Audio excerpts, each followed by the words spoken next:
Hey there, how y'all doing? It's Jukebox Journey night, and I'm so excited. Everybody thinks they know the 80s, the hits, the hooks, the memories, but tonight isn't about what was popular, okay?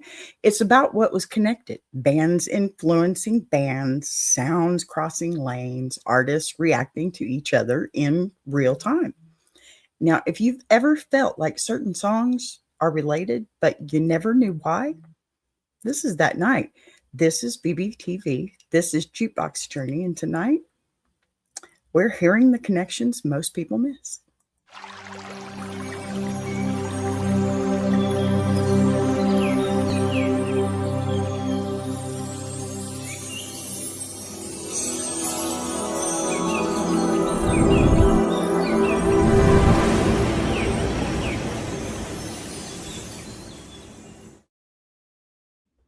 All right, all right. Y'all welcome in.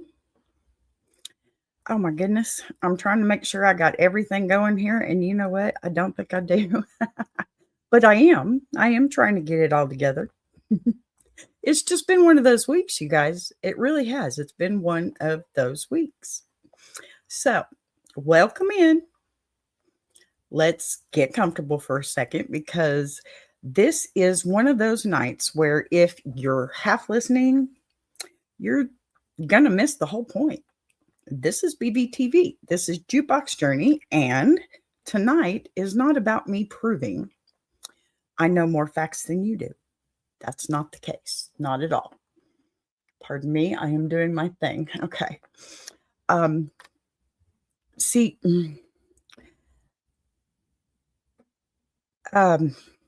because honestly, facts are easy, right? Okay. You can Google facts, you can scroll facts, you can get facts yelled at you on TikTok in 30 seconds flat and in probably 20 different languages. What's harder and what most people never slow down enough to do is connect things. Everybody thinks they understand the 80s. I don't think I even fully understand the 80s. And hey, I was there. Yeah. So, they remember the hits, the big hooks, the videos, the hair, the excess. You know how that goes. And that's fine. That's the surface story. But the surface story is never the interesting one. Okay. The interesting story is what was happening underneath when artists were watching each other in real time and quietly adjusting their sound without ever announcing it. Because here's the truth nobody likes to admit, okay? Musicians listen to other musicians constantly. They pretend they don't, okay? They act like everything came out of a vacuum, but it didn't. The 80s were long reaction chain. It's just one big long reaction chain. Band after band responding to what just happened 5 minutes before them. Now, rock didn't just wake up one day and sound different. Pop didn't magically change overnight, and metal certainly didn't get heavier by accident. Those shifts, they come from pressure, competition, fear, ego, sometimes admiration, sometimes jealousy. And if you can hear it, if you can stop treating songs like isolated objects and start treating them like answers to questions someone else already had, well, that's what we're doing tonight. This isn't a playlist where I tell you, here's a song you remember, now clap. No, I'm not that boring. Okay. No, seriously, I'm not that boring. But this is about asking why certain artists suddenly made different choices, right? So, why certain sounds also showed up in places they didn't really belong yet, and why some connections feel obvious once you hear them, even though nobody ever spelled them out for you, right? Okay, and look, you don't have to agree with me. Most definitely not. I'm not an expert, okay? I'm just sharing my opinion. I actually don't want you to agree with me, honestly. If you're sitting there nodding the whole time, I'm doing it wrong. What I want is that moment where you go, wait, hold on. That actually makes sense. Or I never put those two things together before. That's the fun part for me, because once you hear these connections, you can't unhear them. Okay. You start catching them everywhere. A riff reminds you of something older. A vocal choice feels familiar for a reason, right? Hi, Andrew. Hi, Jolene. Very well, glad you're here. Thank you for being here. Okay, to get back to that, um, a band suddenly makes more sense than it did 5 minutes ago, right? Totally true. Now, if you're here just for background noise, this may not be the night for you. Okay. No offense. But if you like slowing things down, pulling threads, and seeing how the music actually talks to itself over time, you actually, or you exactly let the room fill up. Let the pace stay a little slower than you're used to. And stay with me tonight, because the 80s weren't just loud. Okay. They were listening. So, pardon me, trying to get my stuff together here. And it's not. I don't know why. Trying a new thing that I had no idea about. And hopefully it's working. So let's stop circling it and actually put the first piece on the board, because every chain has a starting point, right? The moment when the room changes and nobody says it out loud yet, for some weird reason, this chain, that moment starts with Led Zeppelin. Okay. And here we go. I'm going to pull this up here. Now, Zeppelin didn't just play louder or heavier. They changed the scale of rock. They made it bigger, mythic, physical. Songs stopped feeling like performances and started feeling like events. And once that happened, every band that came after had to ask themselves a question they'd never had to answer before. How big is big enough? Oh, thank you so much, Laura. I appreciate you. Yes, I love a sub. I'll take a sub. I absolutely. Hey, Nisi. Love you, honey. That's my plus sister, y'all. Everybody tell her hello and tell her how much I love her. Okay, so that pressure, it didn't disappear when Zeppelin slowed down. Okay, it transferred.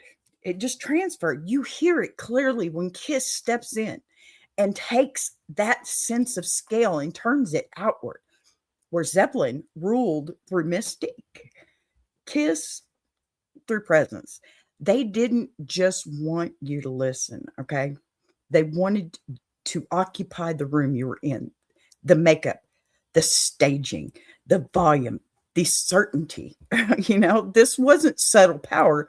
This was visible dominance. And once Kiss proved that spectacle, pardon me, goodness, I'm getting ahead of myself again, but it wasn't a subtle power. This was visible dominance. And once Kiss proved that spectacle could be the music, the bar moved again. That's where Van Halen enters the conversation, because Eddie didn't challenge spectacle. He challenged effort. He made virtuosity look joyful, right?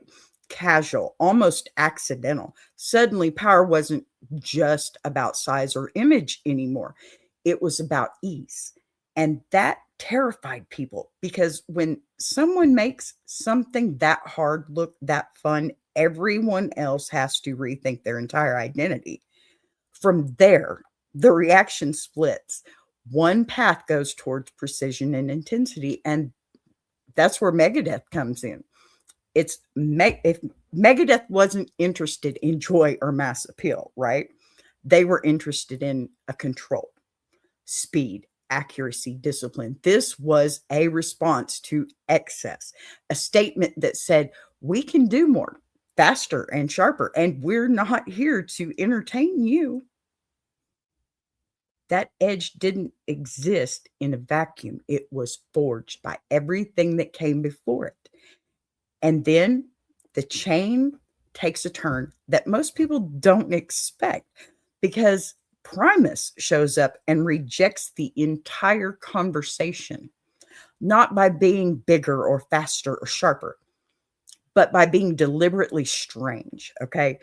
Where everyone else was competing for the crown, Primus stepped in. Crazy Primus. I love Primus, y'all. Tommy the Cat, my name. Sideways, Primus stepped sideways and proved that refusing the throne was its own kind of a power, and once that happened, the definition of dominance cracked. That's the chain, not copies, not coincidences, responses, one move forcing another move, whether anyone wanted to admit that or not. Oh. So, sorry, trying to get myself together still. Led Zeppelin, right? When Led Zeppelin established themselves, they didn't change what authority in music felt like. Okay, Zeppelin didn't chase attention. They assumed it. Their songs moved at their own pace, ignored radio rules, and trusted the listener to come along or be left behind. They got that FAFO attitude too. Almost like they were from Texas. Haha, yes, I'm a Texas girl. But, that kind of confidence is so rare because it really requires believing that music itself is enough. Even when it refuses to explain itself, Zeppelin ruled through distance, through myth, through the sense that something harder was happening just out of reach. Now, their power wasn't conversational. It was elemental. Okay. You didn't negotiate it. You stood inside it. And once audiences experienced that, they didn't want to go back to anything that felt smaller or apologetic. But here's the thing about that kind of power. Okay. It creates expectation. Once listeners are trained to recognize authority, the next artist, they don't get to reset the clock. They don't. And that's the pressure, that Queen stepped into. And instead of shrinking under it, they redefined it.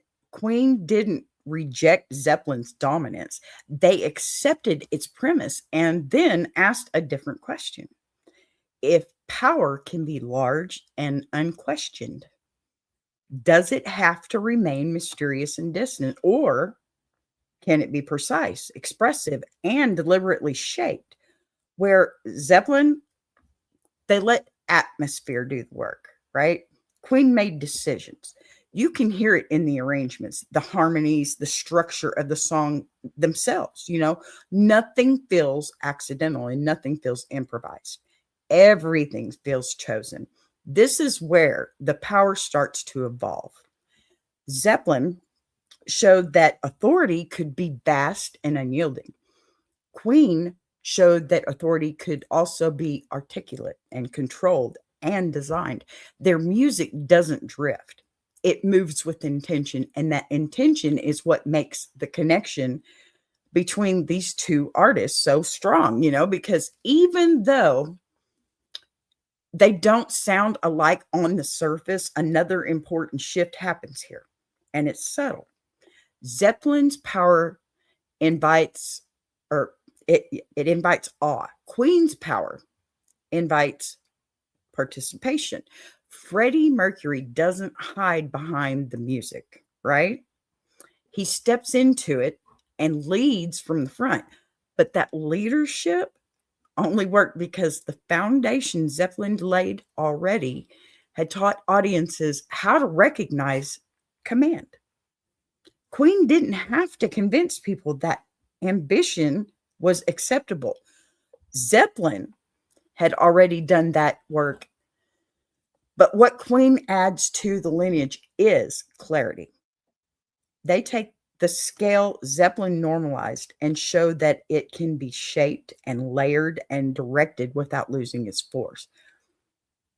Big doesn't have to be fake, right? Epic doesn't have to be untouchable. And power can sing, it can harmonize, it can dramatize itself without collapsing under its own weight. This is also where theatricality, pardon me, stops being a gimmick and becomes a language. Zeppelin's myth made room for imagination. Queen's drama made room for expression. That's not a step backwards, though. It's a refinement, a recognition that audiences were ready, not just to witness power, but to engage with it emotionally. Listen closely, okay? And you can hear the inheritance in confidence alone. Queen never sounds unsure. They never they gosh, they never hedge. They don't test ideas quietly. They present them fully formed and expect you to keep up. That expectation that the audience is capable of rising to the music is a direct continuation of what Zeppelin taught listeners to do. So the connection here isn't about copying riffs or borrowing a tone. It's about continuing authority. Zeppelin proved that music could command without compromise. Queen proved that music could command, or that command could be expressive, complex, and unapologetically bold without losing its grip. This is the moment where the crown doesn't fall. It changes shape. And once it does, everything that follows has more room to move. So now we get to go on to, I shall remove you. And y'all have to forgive me because I'm still learning these new little buttons and everything. It's so fun. Alrighty. So, I did the same one. No, I didn't. Yeah, I did. Sorry, guys. I'll get this. I will. It may be the next show before I do, but I'm still going to try. For some reason, I can't get this to copy and paste like I need it to. Go away and paste and paste and paste. Yay, and paste. You're not pasting. Why? All right. Well, when Queen stands on their own, it's this journey that becomes clear almost immediately, that they weren't just powerful. They were deliberate, right? Everything about Queen stands on their own in this journey. Why will you not work for me? I don't know. They give you a tool and then it won't work. It just don't work. I don't know why, but it don't. It just don't work. So I guess I'll stop trying to use the teleprompter for my notes. Whatever. Anyway. All right, y'all. Let's get back into this before I go nuts. Yep. So, Queen understood the weight of attention and decided very consciously how they were going to carry it. Okay. One of the most misunderstood things about Queen is how much discipline lives underneath the drama. People remember the spectacle, the theatrics, the big moments, but spectacle only works when it's anchored to control. Okay. Queen's music is structured, it's layered and intentional in a way that, it doesn't leave much to chance. Those harmonies aren't excess. They are architecture. Okay. Let's put it that way. Architecture. they build vertical space in the music the same way that Zeppelin built horizontal space with atmosphere. Different approach, same authority. So Freddie Mercury, his presence often overshadowed the fact that Queen was a band that functioned as a unit. Freddie didn't dominate because the others disappeared. He dominated because the foundation was solid enough to let him move freely. Now, Brian May's guitar doesn't compete with the vocals, it converses with them. Roger Taylor and John Deacon, they don't chase the flash, okay? They create stability. That balance is rare, and it's the reason Queen could stretch so far without collapsing. Now, Queen also solved a problem that many powerful bands never managed to solve: how to be complex without being inaccessible. I know it sounds complicated, but really it isn't. Their music is ambitious, but it isn't cold. It invites people in rather than daring them to keep up. That's a form of confidence that doesn't get talked about enough, I think, because it takes more authority to trust your audience than it does to overwhelm them. I think that's something all of us YouTubers have a problem with too, because yeah, we're always trying to one up ourselves, not anybody else, ourselves. But it takes more authority to trust your audience, okay? Now, another thing Queen mastered was emotional range. Yeah, I mean, come on. Y'all can't hear Somebody to Love without just jumping into it and feeling every single song, every little note they've ever put out, right? That flexibility, it didn't weaken their identity, it straightened it. Queen proved that consistency doesn't come from repeating yourself, but from carrying the same sense of intention into everything that you do.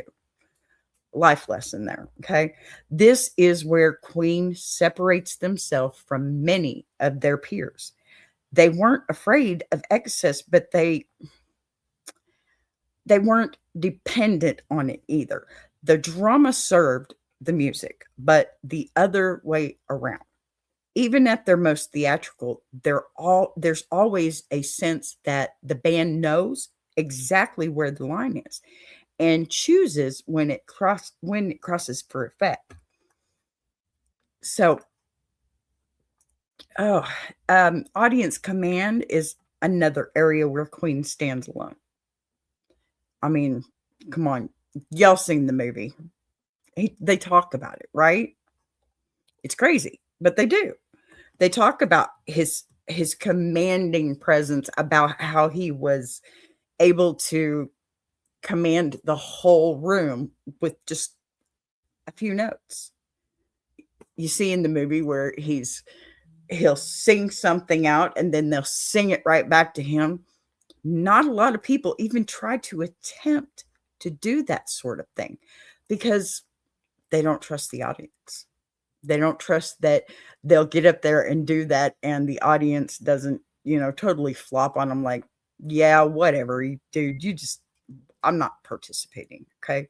I mean, I kind of feel like that sometimes when I'm up here on this stage. But Freddie Mercury's presence often it overshadows the fact that Queen was a band that functioned as a unit. Okay. Freddie didn't dominate because the others disappeared. Okay. But Queen also solved a problem that many powerful bands never managed to solve. It's another Queen master with, the emotional range. And there was, I'm sorry, I'm getting distracted because I keep hearing things from the other room. But their influence also lies in what they normalized. Okay. They made it acceptable to be unapologetically ambitious, to blend genres without explanation, and to aim high without irony. That matters because it gave future artists permission to stop shrinking and to fit expectations. But once Queen proved you could be grand and still be taken seriously, the ceiling lifted for everyone who came after. What's important for, at least to me, to recognize is that Queen didn't dominate by intimidation. They dominated by clarity. You always know what Queen is doing, even when they're doing something unexpected. That clarity seizes or creates trust, right? And once an audience trusts you, they'll follow you through almost anything. Queen also occupies a unique place in this chain and my heart, okay? Because the bridge generations, it bridges generations effortlessly. You know, my children love Queen just as much as I do. And I used to walk around constantly with, all right, I'm dating myself here, but I had a tape player and I must have gone through at least 5 Queen tapes. The same one. And I think it was their greatest hits, but it had all the great ones, of course. And 5 different times my grandmother bought me another tape because it was all I would listen to. That and Kiss. See? Okay, babe. I love ya.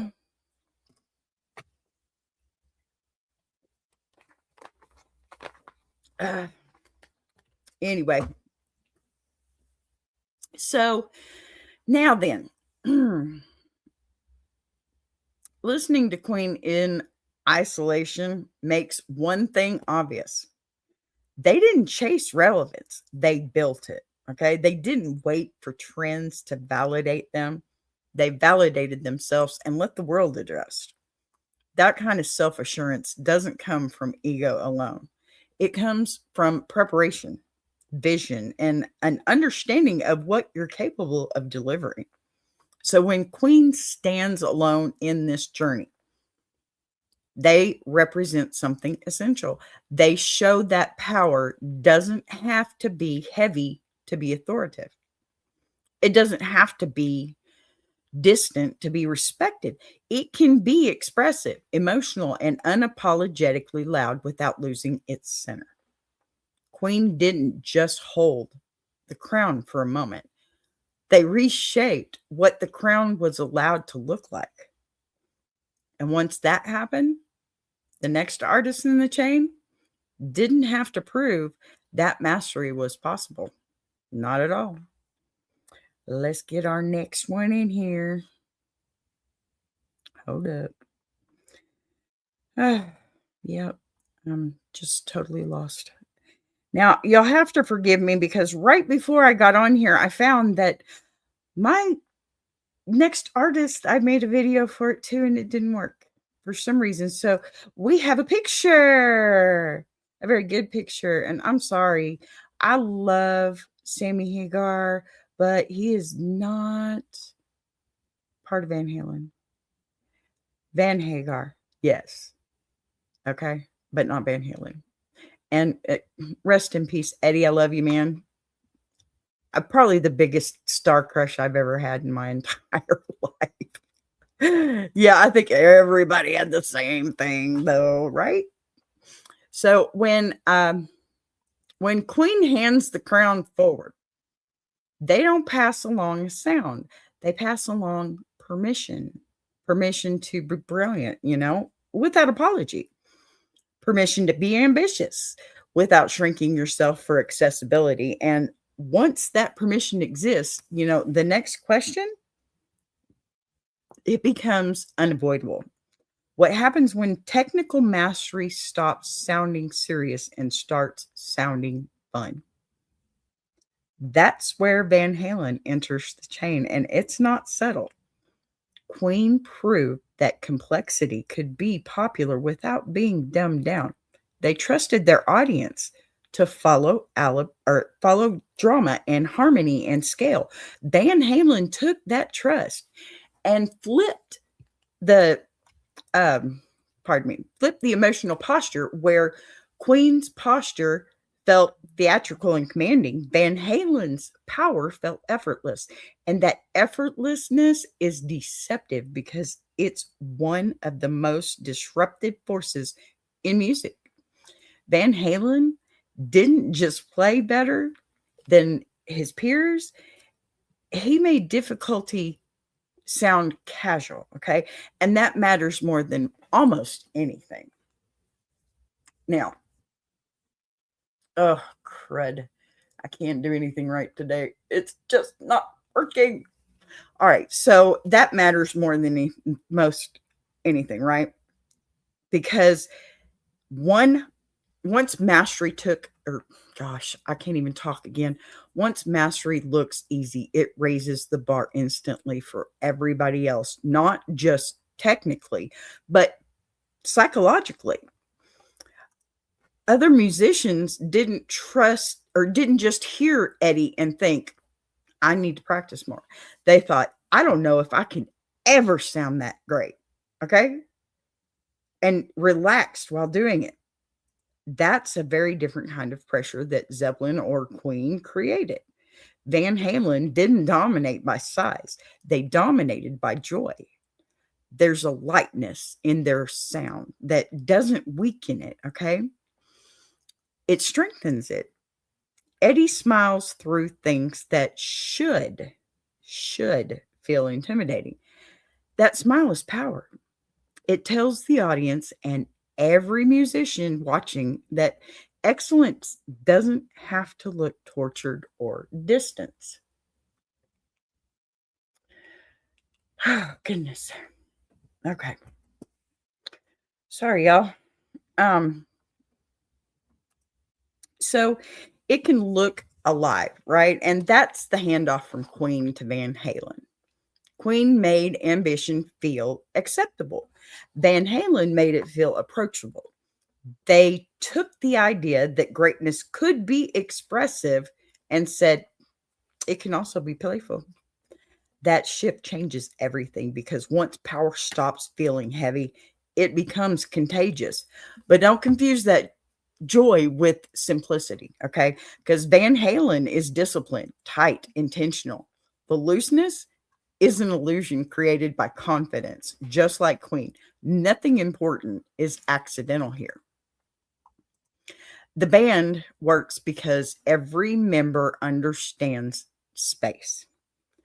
Michael Anthony holds the floor. Alex Van Halen drives the momentum, and David Lee Roth becomes the conduit between, I guess, the band and the audience, not because he's the best singer in the room, but because he understands showmanship as communication and not ego. One moment, please. Of course, my dogs are going to get in the middle of this. They love Van Halen too. So anyway, yeah. I'm trying to make sure I'm prepared here. Van Halen also redefined what a front man and a guitarist could be together. Instead of competing for attention, they amplified each other. Eddie doesn't hide behind complexity, and Roth doesn't overshadow with music. That balance is rare, and it's why Van Halen feels less like a hierarchy and more like a system that's firing on all cylinders. This is where the lineage starts to split emotionally.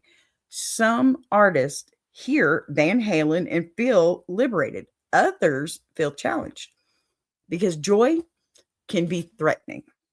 When excellence looks fun, it removes excuses.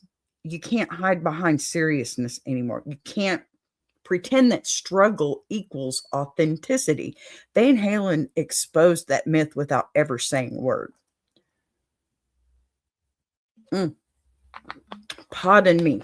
Okay, and that exposure, it sets up the next response in the chain because not everyone wanted music to smile. Not everyone wanted brightness, polish, and accessibility. As the 80s moved forward and joy became louder, another group of artists started sharpening their edges in the opposite direction, tightening, hardening, disciplining their sound in response. Van Halen didn't cause that reaction by accident. They caused it by raising the ceiling so high that standing still wasn't an option anymore. So when you listen to Van Halen in this context, don't just hear a flash or a run. Hear the confidence underneath it. Hear the mastery, because it becomes inviting instead of intimidating. And understand that once that shift happens, the next artist in the chain doesn't get to ignore it. They have to answer it. That answer is coming next. All right. So now, where are we at here? Yep. And you guys, I'm going to say this right before I do this. Listen, we are going to take a little bitty break because, my voice needs it. And I've still got two more bands to talk about. So I have made this wonderful little video to help share out my wonderful team members and their channels as well. So if you would, please just go ahead and have a little look-see for this one. And I'll be right back with you.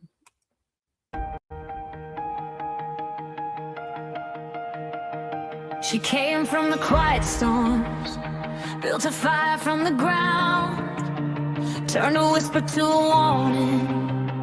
Now her voice shakes the town. Every setback was a lesson, every doubt became a key, unlocking something bigger. That's the rise of Boss B. When the lights go low, her vision hits high. She built a whole damn network off a promise and a try. Every sunrise, every moment, she's stacking legacy. This ain't just a channel, this is BBTV.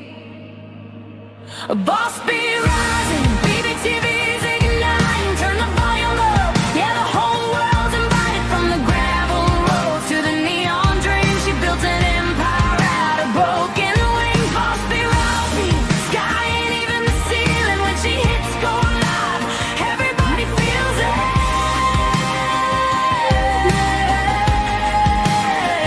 She's the queen of the comeback, the storm in the stream, crafting stories out of heartbeats, making visions out of dreams. Got thunder in the hustle, got a voice that cuts clean.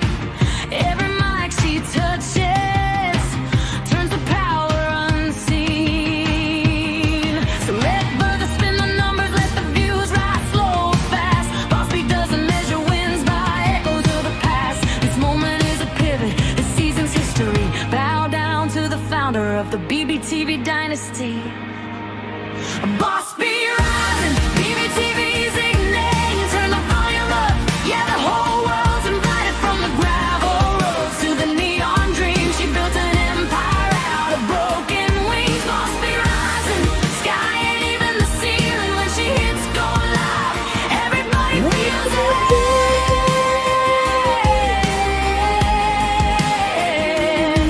Yeah, I'm singing. Fire in the air, it's got truth in the frame. Got a heart that won't retire and a gift you can't name. Every loop, every letter, every dream she sets free. It's a love note to the world sign, Boss B. And the world keeps watching as the numbers climb, but she's counting all the moments, not the dollar signs. From the late night grind to the daylight scene, she's building something bigger than the algorithm's dream. Boss B rising, BBTV shining. Her story's rewriting, a legacy in real time. Boss B rising, BBTV's igniting. Turn the volume up, yeah, the whole world's invited. From the gravel roads to the neon dreams, she built an empire out of broken wings. Boss B rising, sky ain't even the ceiling. When she hits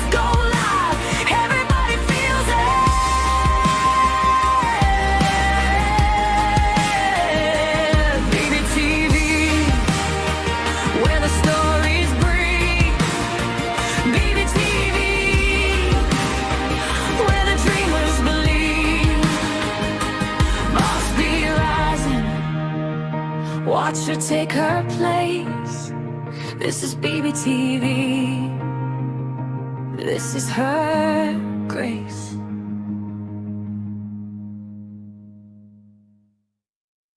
Join Boss B for Ask a Bee Monday through Friday, 12 noon Central Standard Time and Jukebox Journey every Saturday, 8 p.m. Central Standard Time.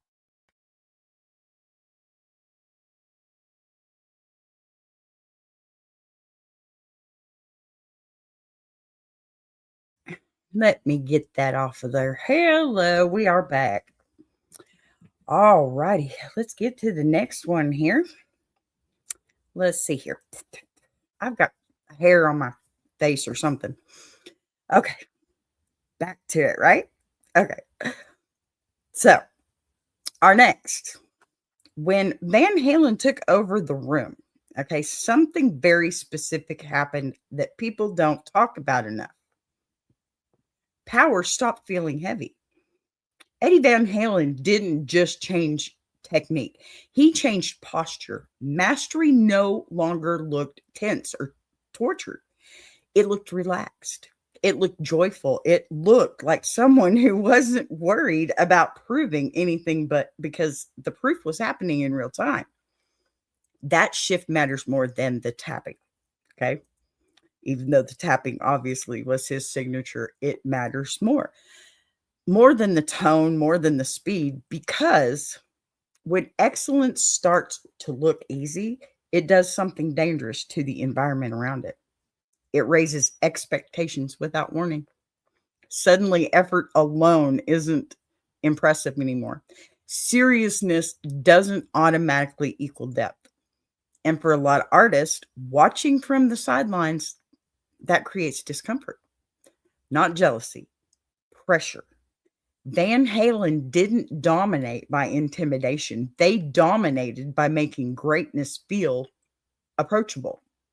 And that's a problem for musicians whose identity is built around control and discipline and intensity, right? Because joy removes excuses. If mastery can smile, then struggle no longer guarantees legitimacy. That's the psychological shift that sets the stage for Megadeth. Okay. Megadeth doesn't enter this lineage as rebellion for rebellion's sake. They enter as correction. Where Van Halen loosened the grip, Megadeth tightened it. Where Van Halen invited the audience in, Megadeth raised the bar and said, catch up. This isn't about aggression as attitude, okay? It's about precision as identity. Megadeth's power lives in structure, in discipline, in the refusal to soften edges for accessibility. Every riff is placed, every tempo shift is deliberate. There's no casual energy here, no sense of looseness. The music doesn't sway, it locks in. Okay. So, I do need to put that up here, don't I?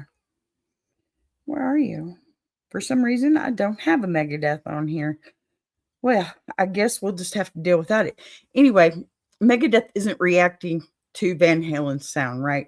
They are reacting to Van Halen's effect, I guess would be the better way to put it.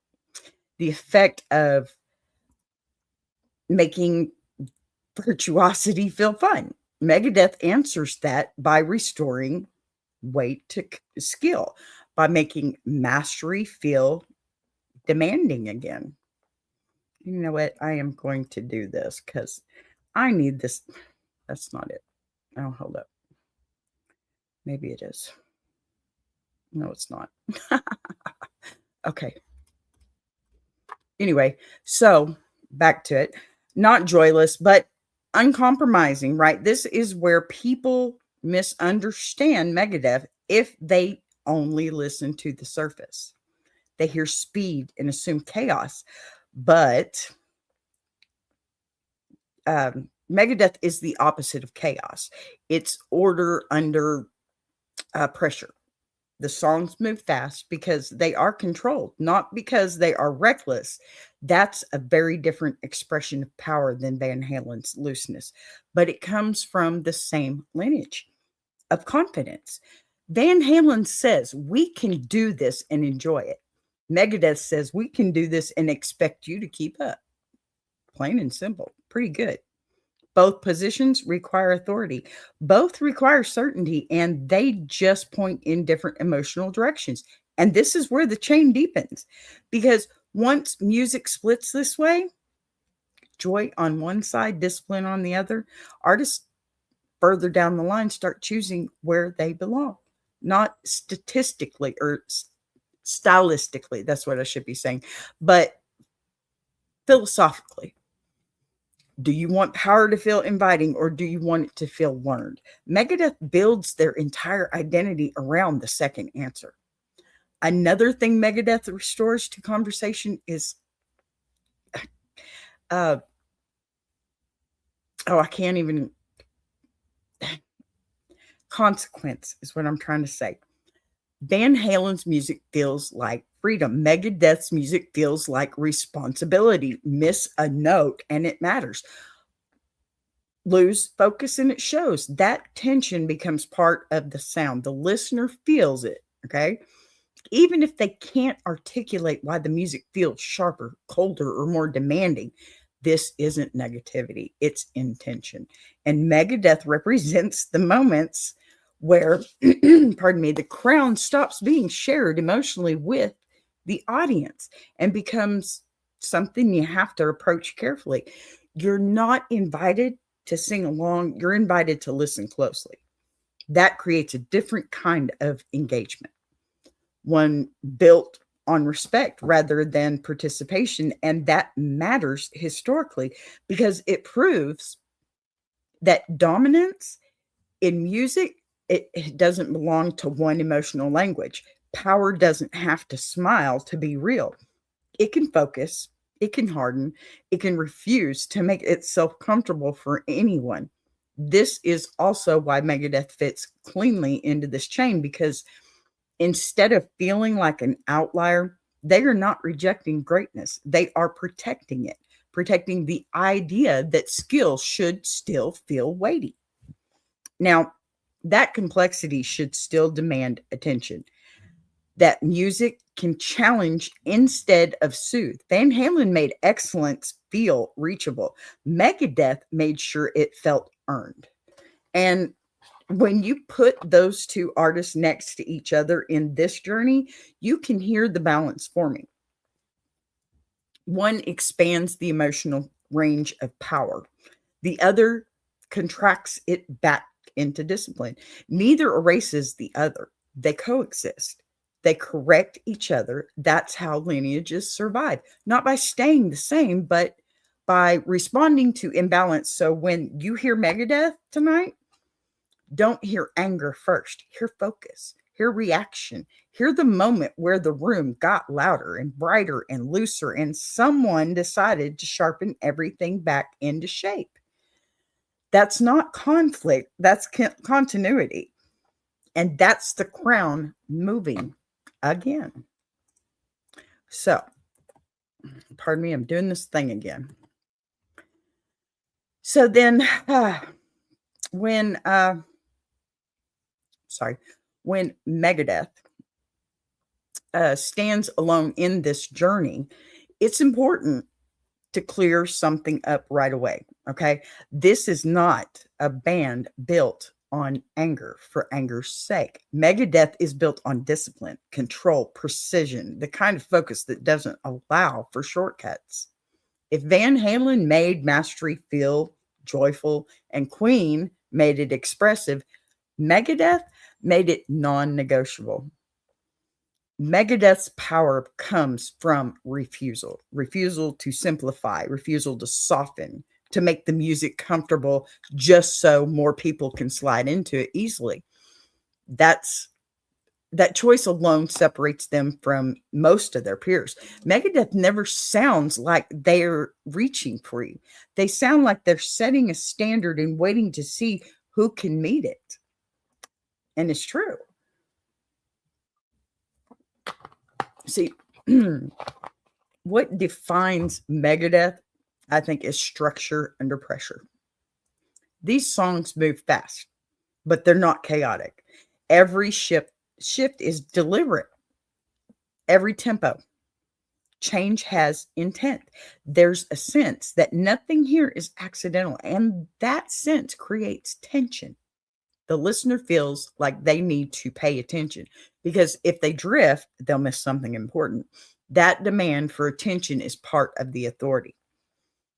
Another thing Megadeth brings into the lineage is seriousness without apology. This isn't seriousness as image or posturing, okay? It's seriousness as commitment. The music doesn't wink at you. It doesn't try to charm you. It assumes that you're capable of following complexity and expects you to rise to it. That expectation is confidence in its purest form. Megadeth also represents a moment where virtuosity stops being performative and becomes functional. Technique here isn't decoration, it's infrastructure. The speed, the precision, the tightness, all of it serves the purpose of control. This is mastery designed to hold shape under extreme conditions, not mastery designed to impress casually. There's also an emotional clarity to Megadeth that often gets overlooked. The music is intense, yes, but it's not unfocused. It knows exactly what it wants to be. That clarity creates trust. You may not always be comfortable inside it, but you always know where you stand. That's leadership. That's command. In the context of this chain, Megadeth becomes the counterweight that keeps power from drifting too far into ease. They remind the lineage that excellence still requires effort, attention, and discipline. That reminder matters because without it, power eventually loses its edge and becomes background noise. Megadeth doesn't exist to dominate charts or crowds, they exist to set a bar. And bars like that don't need mass approval to be effective. They influence quietly, deeply, and over time. Musicians hear it, serious listeners hear it. The ripple moves outward, even if it doesn't announce itself loudly. Now, what Megadeth ultimately proves is that authority in music doesn't have to be friendly. It doesn't have to be theatrical. It doesn't even have to invite participation. It can stand firm, demand respect, and let the work speak for itself. That's a kind of power that, well, it lasts longer than trends. So when Megadeth stands alone in this journey, they represent the moment where the crown settles into discipline, where confidence is expressed through control, where mastery feels heavy again, not because it's burdensome, but because it matters. And that's a fitting place to pause. Because once you've heard how power can smile and sing and command and discipline itself, you start to understand the full shape of the crown. Not one sound, not one emotion, but a lineage built on response, intention, and certainty. Okay? That's the journey tonight. Okay. Let's see if we can get us another one up here. So, before I wrap this part up for the night, because, yeah, it's getting late. But let me take just a minute here. I do have other videos I didn't play. I think I have one more. No, I have one more. I forgot to play my Kiss, so I'm going to play it now because I'm wearing my Kiss shirt. See? Anyway, while I'm finishing this up anyway. Anyway. Okay, there we go. Now,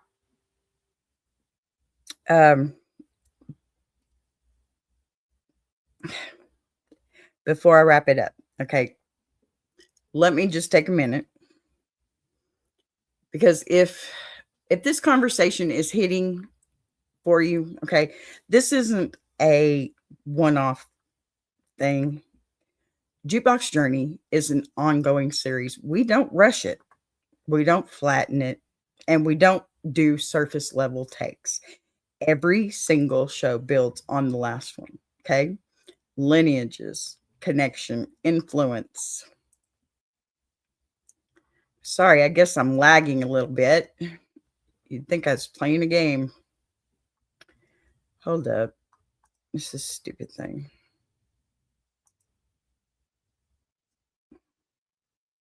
Hello. What are we doing? Oh my goodness. So I'm like all stuck now. Sorry. I don't know what's going on. There we go. Are we going to play this time?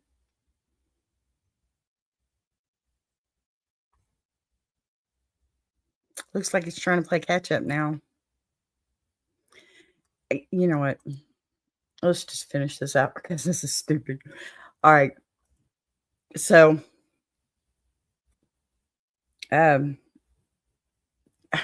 this conversation is hitting for you. This isn't a one-off thing. Okay. Jukebox Journey is an ongoing series. We don't rush in. We don't flatten it.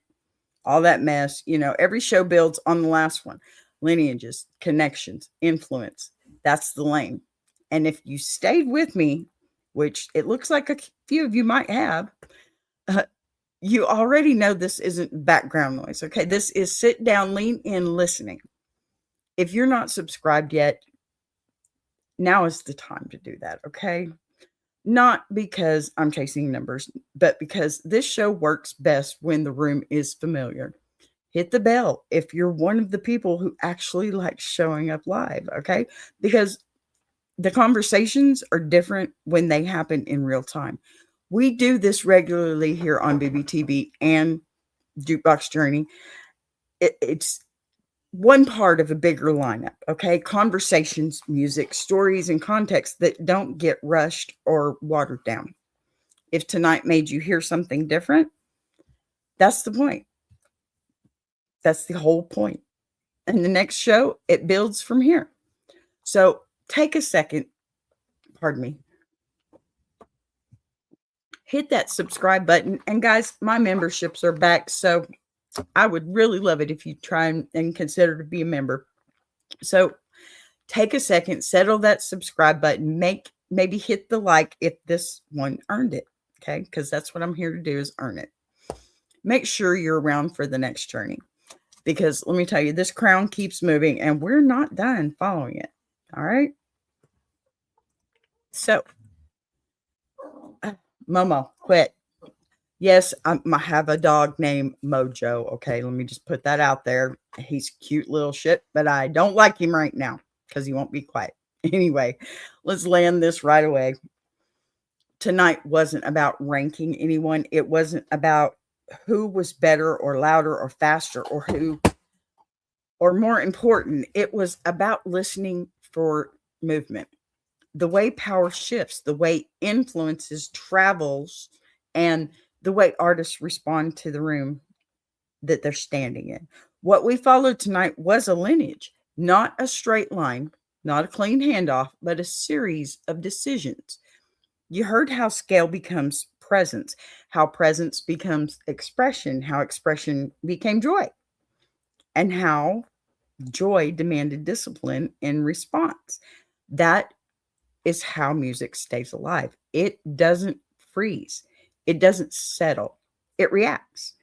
Once you start hearing music that way, it changes how you listen to everything else. Songs stop feeling isolated. Artists stop feeling random. You begin to hear intention instead of coincidence, pressure instead of trend, choice instead of accident. That's what Jukebox Journey is really about. Not really nostalgia, not replaying the past, but understanding why certain sounds still carry weight decades later and why some voices continue to matter long after the moment passed. If something clicked for you tonight, if you caught yourself thinking differently or hearing something you never noticed before, that's the work doing what it's supposed to do. So take that with you tonight. Let it sit. Let it change how you hear the next song that comes on. Okay. This is BBTV. This is Jukebox Journey. And tonight we followed the crown, not the to declare the winner, but to understand how power moves when music actively matters. I'm glad you were here, and I hope you'll show back up next weekend. Please do not be afraid to show up on Monday morning or Monday noon Central time for Ask a Bee, because I will be here. All right. If you'd like to be a panelist, I'm going to put your email addresses up there. Y'all come on. You can send in your letters to ask questions. You can be a panelist. Any of those emails you need to get with the other channels that we got going on here. We are the Iron Sharpening Iron universe. And let me tell you, I had somebody write yet another email. Let me explain memberships to you real quick in case you don't know, okay? You cannot buy one membership. Membership. Lovely. You cannot buy one membership and it go across other channels. If you want to support my channel, you have to go directly to the join button either on my page, my channel, or on my video. If you want to gift membership anybody, you have to be on whoever's page you are supporting. Okay, let's just put it that way. You have to be on that page. You can always go and look. There's always going to be a little emblem there that shows you whose channel it is. And you know what? I encourage you to join all of us. There's Big Jack, there's Mama Lions, and Walt Talks doesn't have much of a page yet. We're trying to convince him otherwise. But, you know, we love him just the way he is. So maybe we shouldn't create that monster. Anyway, y'all be sure if you want to get joined up, super chats, all that stuff, same concept. You have to be on the page that you want to support. If you want to support us all, that's great. If you want to go and support Big Jack instead of me, I'm okay with that too. We are a team and we celebrate each other's accomplishments here. Okay. So I'm going to let that go for now. Thank you so very much for being here. I really do appreciate it. I had few stay here with me, so that's great. I love you guys, and I will see you Monday.